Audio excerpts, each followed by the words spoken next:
Senior U.S. official with me in a conversation earlier today said the following: "We are absolutely in touch with Iran, absolutely.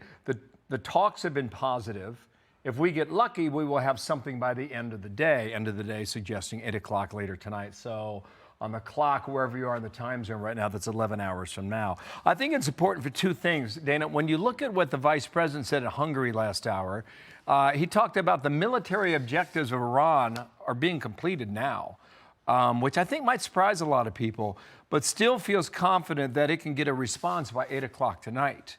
Now, what the president said yesterday when he was in the briefing room, he said the Iranians came back with a 10-point plan, but it did not meet the satisfaction about the nuclear program or the Strait of Hormuz. But he still said it's a significant proposal, significant step. It's not good enough, but it's a very significant step. So whether or not there is some hints in all of this, we'll see throughout the course of the day. So we'll take you through all of it. We are 11 hours away from the president's ultimatum to reopen the Strait of Hormuz and come to a deal or else face obliteration.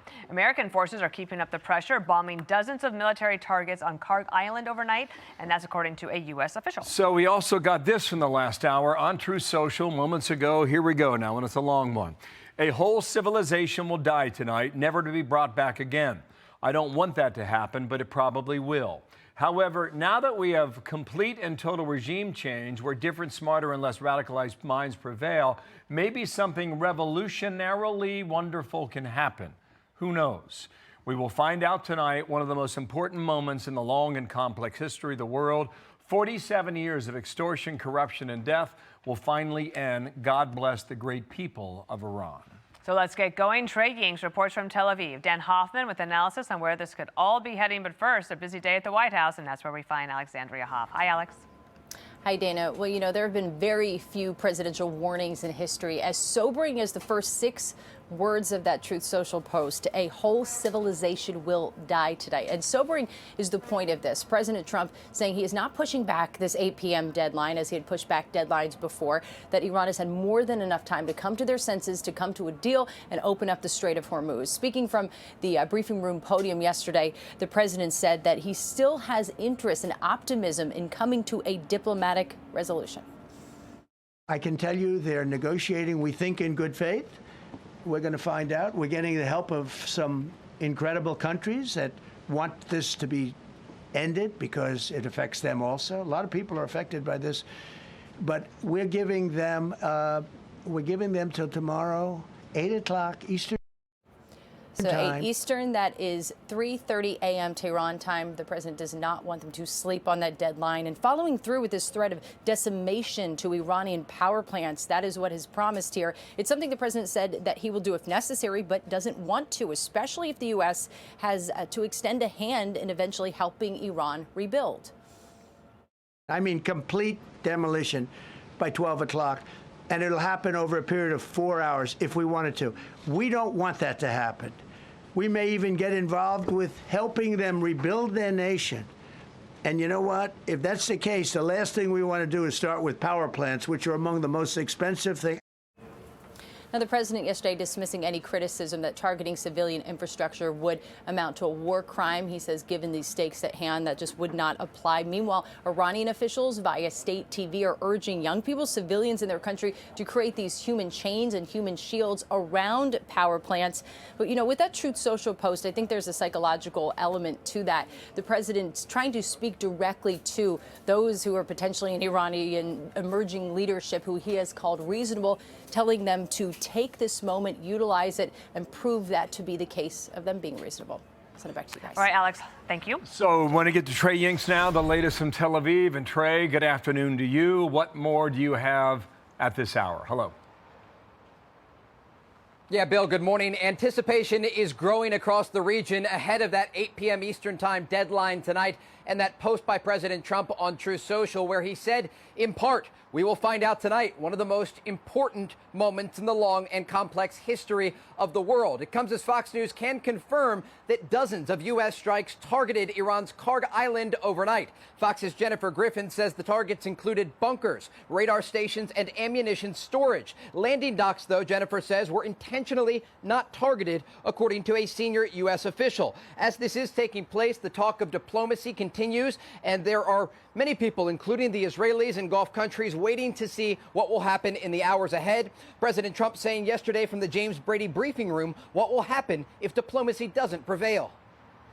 We have a plan, because of the power of our military, where every bridge in Iran will be decimated by 12 o'clock tomorrow night, where every power plant in Iran will be out of business, burning, exploding, and never to be used again. I mean, complete demolition by 12 o'clock.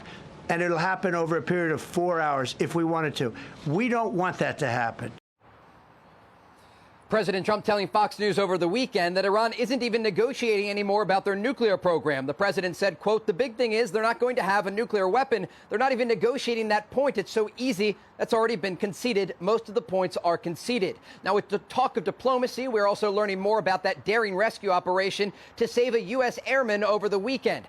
High-level U.S. sources told Fox News that while the airman rescue was going on, that U.S. Central Command Commander Admiral Brad Cooper directed a strike on an IRGC headquarters in an underground facility near the Iranian capital of Tehran. I'm told the strike was done with B-2 bombers that flew from the United States using bunker buster bombs, the same weapons used in Operation Midnight Hammer. The source telling Fox News the headquarters was obliterated. And so clearly the United States and Israel keeping up the pressure on the Islamic Republic. And we know today the Israelis bombed many of the rail bridges across Iran after warning civilians there to stay away from the trains. Bill, Dana? Remarkable stuff. Trey, thanks. Trey Yingst watching every headline from the Middle East for us. Thank you. I want to bring in Dan Hoffman now for analysis. Former CIA chief of station, Fox News contributor. Dan, on the deadline, go ahead and size it up. What's the pro? What's the con? How do you see it? Well, I think there's three ways this could play out, Bill. One is that we do nothing. I certainly don't see that happening. The second option is that we either have a deal or significant progress towards a deal. And the third option is that we don't get any of that progress and the president decides to start launching these strikes. This is a clear statement from the president warning Iran that we would take action like this, and U.S. credibility is at stake. So I have no doubt that we've got our bombers warmed up in the bullpen ready to take action if Iran doesn't proceed to negotiate in good faith. These things are never decided, it appears, at least with Iran, until the last minute. Well, and who knows how they're even talking amongst each other and who's in charge at this point. Can you speak to the Karg Island strikes, the military strikes on that? What psychologically does that do to the Iranians who are trying to make a decision today? I think those strikes were designed to push Iran in the right direction and let them know that we're serious about launching strikes tonight. If Iran doesn't meet the 8 p.m. deadline, we have the capability and we have clearly the willpower to launch serious strikes on Iran. And I think that's what was behind some of these strikes. It's worth noting that Israel has been striking Iran's critical infrastructure, petrochemical industry, and their steel industry as well, all along, as well as key leadership targets, as you noted. Dan, it's hard for me to see what's on the other side of this deadline if the attacks of obliteration are carried out on behalf of the Israelis and the American military. We'll put that on the back burner for now and see whether or not that happens. I thought what the president said yesterday was something that was new information, that a man-pad brought down that F-15E Eagle. And the reason that's important, that's a shoulder-fired rocket-propelled grenade, essentially. It's a heat seeker, and it goes after the engine of a plane. Now, you well know that the CIA developed the Stinger for the Afghan rebels to bring down Soviet helicopters through an 8-year war in Afghanistan and turn the tide against the Soviet Union. I believe this is the first time we've been given an indication that the Iranians have this capacity. What does that mean for our Air Force flying in that theater, Dan? Yeah, so listen, I think yesterday's press conference where we saw Director of CIA John Ratcliffe standing beside President Trump was really a window into the extraordinary cooperation we see from the intelligence community informing the president and other key policymakers so they can make the best decisions. And of course, we saw that with the rescue of our airmen, and then post facto on that strike against the F-15. Where did that man-pad come from? The extent to which China or Russia is not just providing Iran with financial assistance, but arming them as well, and giving them the intelligence Iran needs to strike our military assets. These are all things that the intelligence community, I think, is very much focused on. In fact, Ratcliffe spoke about the Iranians and how they felt after we rescued our airmen. This was yesterday at the White House. For that reason, in addition to the human and technical assets deployed by the president to find our airmen, CIA executed a deception campaign to confuse the Iranians who were desperately hunting for our airmen. Our intelligence reflects that the Iranians were embarrassed and ultimately humiliated by the success of this audacious rescue mission. So, Dan, as you prepare to go through the day, what will you be looking to? What would be a tell for you about whether this deadline is going to be met or not? I think there's just a lot happening behind the scenes, Dana, and I wouldn't be surprised if even the CIA is reaching out clandestinely to their contacts inside Iran and in the region. We honestly may not see much. We might see more military strikes from the United States or from Israel today, of course, and maybe more on Karg Island, designed to demonstrate to Iran that we're serious about this deadline.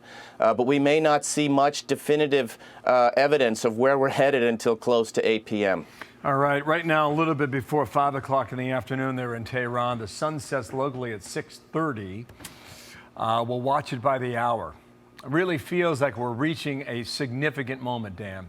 Thanks for taking us through it. Dan Hoffman, thanks. Be sure to like and subscribe for all the Fox News latest on YouTube and catch full shows streaming now on Fox One.